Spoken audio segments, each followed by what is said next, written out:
Hello, and welcome to Tina Talks.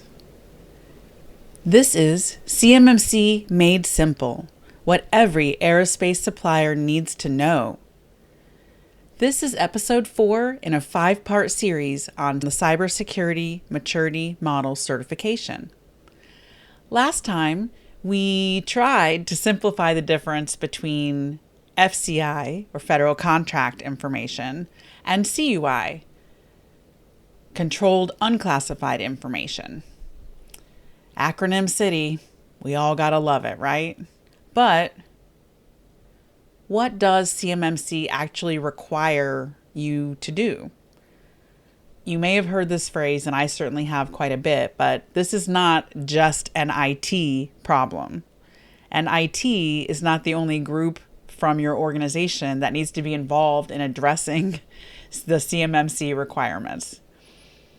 Major parts of CMMC affect people and how those people function and operate within your systems, the processes that you have in place, certainly the technology that you have in place, but also the documentation that describes your people, your processes, and your technology. All of those things are necessary to be fully compliant and meet the intent of CMMC. The resources that you're going to need are your people, your tools, consumables, and your facilities. All of those things are affected and have different requirements within the CMMC model. So you might have heard me talking about the difference between FCI and CUI and how that made a difference between level 1 and level 2.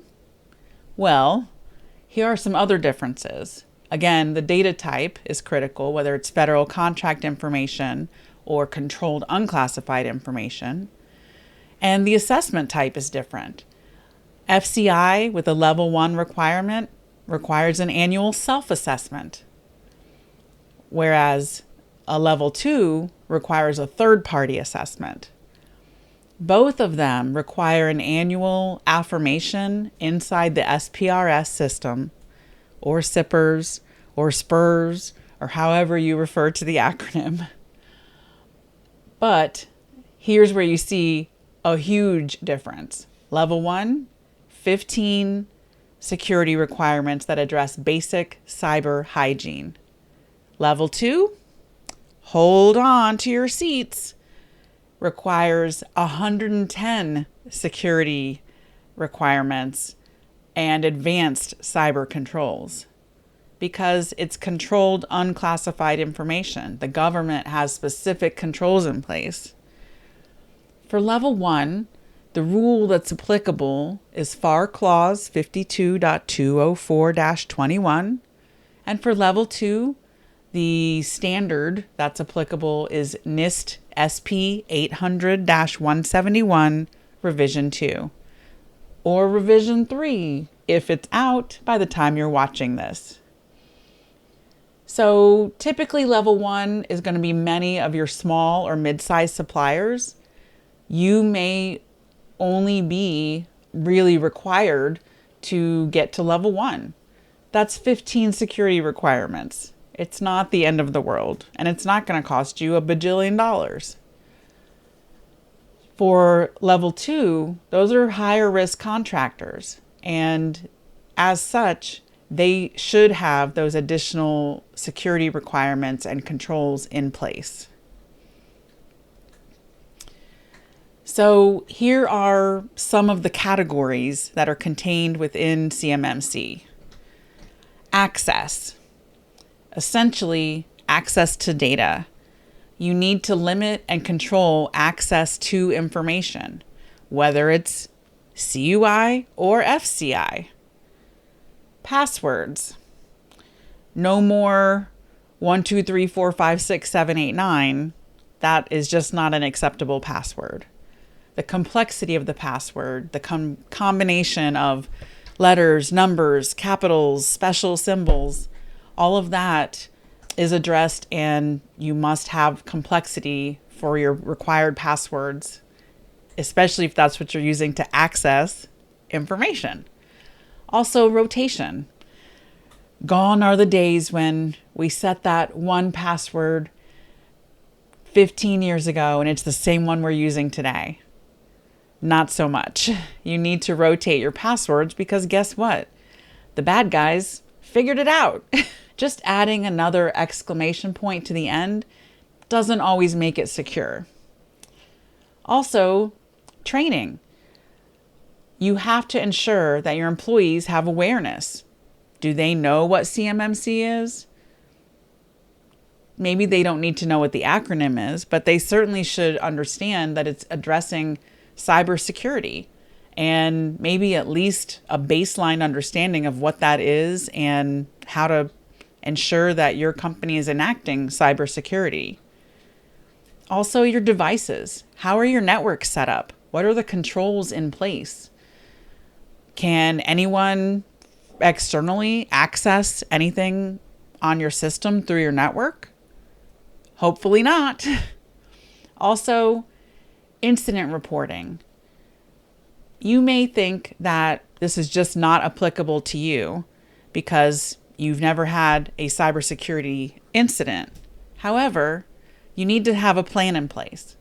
When it happens, what do you do? If your response is, I don't know, then you need to address incident reporting within your system and what you plan to do. There are a lot of ways that you can make plans based on what the requirements are without having ever had to actually perform that function. It's about making the plan, putting the plan in place, and training people so that they understand what the plan is and how they should act should something happen. There's a lot of what ifs in security and cybersecurity. So let's make sure we are doing the best we can to have a plan in place. The biggest misconception that you can have is, well, we have antivirus software, so we're done. Norton's going to protect us, right? McAfee? Well, nope. That protects a small portion of your systems and or your data. And yes, you should have antivirus software and make sure that that's being addressed. But there are a lot of additional aspects, as we've discussed previously. Your system as a whole, your people, facility access, all of those things are a part of cybersecurity and CMMC. So what is evidence? Because evidence is a big component. Yes, you have to meet either 15 or 110 security controls, but you have to prove it. You can't just say, yes, we do this. So having an understanding of what evidence your assessor would want to see or what you need to make sure you see if you're doing an internal assessment is pretty critical. I think an example I would give here is the password requirement. If the password requirement is a certain number of characters and a certain combination of types of characters, then that rule probably exists somewhere within your system and can be shown to an assessor, or you can take a screenshot of the rule itself and use that as your piece of evidence if you don't want to actively log into your system to show your assessor. It is critical that you be able to prove that you have those rules in place. So another example to follow up with that would be allowing them to see you log into your system. Not so much the exact characters that you're typing, but how long is it taking you? How many clicks is it taking you to do your login? Because that's evidence too. It's evidence by example. So you want to keep in mind, what would an assessor want to see? So the best framework I'd also like to give here is cybersecurity is like a house. You don't just have a foundation. A foundation doesn't make a house. You also have to have walls, a roof, a security system, antivirus, no.